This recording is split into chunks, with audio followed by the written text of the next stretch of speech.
Well, friends, we are in Kochi, and this is the balcony room of our five-star hotel known as Taj Kochi. Just showing you around. Lovely scenes over here. But also, we are here for a reason because with us is Azhar Abbas. Good afternoon, Azhar Abbas. Pakistani national and a first-class player from Pakistan. He's played in 3 countries. He's currently settled in Auckland. He's flown into India for the first time ever. It's his first visit to India, and from Auckland. And now, question going to Mr. Abbas is, how does it feel to be in India and in Kochi for the first time? It's a fascinating place.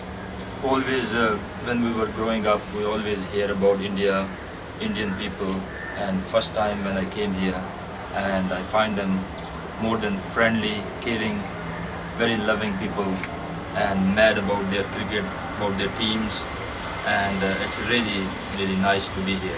Okay, and going further, you have played with big names. I mean, you have rubbed shoulders with international players like Misbah from Pakistan, Ian Fleming from New Zealand, Matthew Hoggard, Waqar Younis, and Scott Styris and Chris Martin. Quite a nice career for you in first class. I was lucky enough to be with these mega stars of the game, and I always believe those superstars of this game were there not only to play with, but to learn from, and I learned a lot from these guys. It's been how many years of career in Pakistan, and then further on in New Zealand and in England as well? I played about 10 years first class cricket in Pakistan, about four years in New Zealand, and about 6-7 years I played in England as well. So I just have experience of Pakistani conditions, English conditions, and of course New Zealand conditions. And further on, you went on to become a bowling coach, I believe? Yes. Again, that was I never thought I will do, but eventually playing that many years of cricket, it took me towards a level, towards the coaching.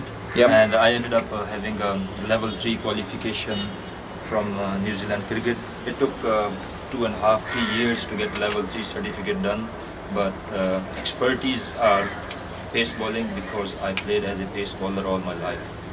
And now you visited India for the first time, and you liking it? You liking your trip here? Of course, as I said, it's a wonderful place. When it comes to cricket at the moment, and for some coming years as well, India is the main certain center of the all sort of cricket. IPL is a very colorful format, as well as Indian cricket is doing really well. How can Indian pace bowling attack improve? What do you have to say, because you're a specialist pace bowling coach? I think this is a very good question. I saw visible improvement in Indian pace bowlers in the last 4 or 5 years, and it could be a number of reasons, but I never ever had an experience of Indian pace bowlers bowling 140 plus, and you have 3 or 4 bowlers at the same time in a team. I think there is improvement in their pace, aggression, and if we help them a bit more in a sense how to use old balls, especially in death overs, and they done really well in this World Cup. Apart from the last game they played against Australia, they're doing a good job. But when you compare with their batting strength, still is a long way to go for Indian pace bowlers. What difference do you see in bowlers from Pakistan, your country, and bowlers from India? I mean, there's a big gap? I think it always gap was there. Like the pace bowlers Pakistan produced in the last many years compared to Indian bowlers is a big advantage for Pakistan cricket. And I think the way they train, it's more like pace bowling focus clubs over there. Pace bowlers looked after really well in Pakistan. And when we were growing up, our role models were pace bowlers. Always we look up to Imran, and then after him Wasim and Waqar. Those guys were legends of the game. Idols for the young. And that was the real source for all young players, inspiration. But I think in India it goes like Sunil Gavaskar, more towards Sachin batting. Tendulkar, you know, their role models are mainly batsmen, and that's one factor. And second, I think somehow our pitches are also batting friendly. But I see this is my first week here, and I already saw 2-3 pitches, and it's more towards the spinning side, Yes. and Slow and low. encourage the spinners to get more wickets, Yep. and doesn't encourage the pace bowlers to come and bend their back. Correct. So we need to develop that bit more when it comes to pace Okay. bowling. Something about the semi-final. You watched India versus Australia. Uh, where do you think India lost the plot, and what's your opinion on that? I think I always said that even before that semi-final started. I was in Auckland, and I think someone, Radio Sports, asked me, what do you think? And I said the toss will be so vital in this game, and unfortunately India lost the toss, and that's a big advantage. Straight away went to Australia.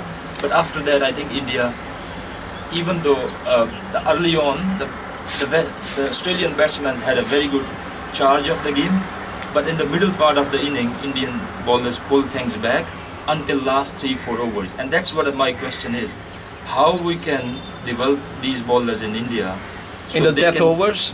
Death overs, how they can figure out what the batsman is going to move, the final movement, how they're going to outthink the batsman. Mitchell Johnson Those guys are doing, and especially Mitchell did the pinch Starc. hitting for them. That's right. Mitchell Johnson was, he's only a bowler, but that day he made 30 runs in 10 balls, and that psychological effect, having 295 to 330, Yeah. that's a big difference. Yeah. And plus, when the Indian team was going back to dressing room after first inning, the moralized were a bit down. So I think, for me, if you're asking me personally, I think there's a lot to work with Indian pace bowlers. Pace bowlers, them in the death Teach them overs. how to outthink the batsman, Yep. how to go for the block hole, Right. outside off stump Yorkers, Right. the deceiving slow And as you balls. said, using the old ball, that's very, very crucial. The use of the old ball, I think Pakistan always were the best. Yes. And last 30 years, in living memories, we always see that they use old ball really well. Not so recently, because their bowling attack is very immature.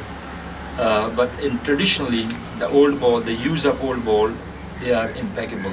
But I think we can learn from each other. And one more question is, how do you see the future of Indian cricket as of now? The IPL helping Indian cricket domestically in a big, big way, as you know. Certainly, it's helping Indian cricket in a way of your young players, of Indian base players are playing with world legends of the game. And when you play such as player like modern days, You get that class, exposure. and then you learn a lot from there. And financially, it's a game It's a changer. big one. And IPL, of course, is a dream for a lot of players to come and play, and shorter version, and it helps to develop their game. But I think if you ask me personally, in a way, how we can develop in Indian cricket, I still think we need to have a lot more focus in our 4-day cricket here, Okay. especially Ranji Trophy. We need to encourage our players and facilitate them. We might not able to do at the IPL level, but we need to raise the bar in look aftering the players and lifting up the standard, making more attractive Ranji Trophy 4-day cricket. That will help India in a longer time. So we need to work on that. So, friends, that was Azhar Abbas giving his valuable tips on various things that we discussed, and it is quite a privilege for Ron Crick Video to be sharing a room with him here in Taj Kochi for this trip for the Australians. Thank you very much, Mr. Azhar. Thank you very much.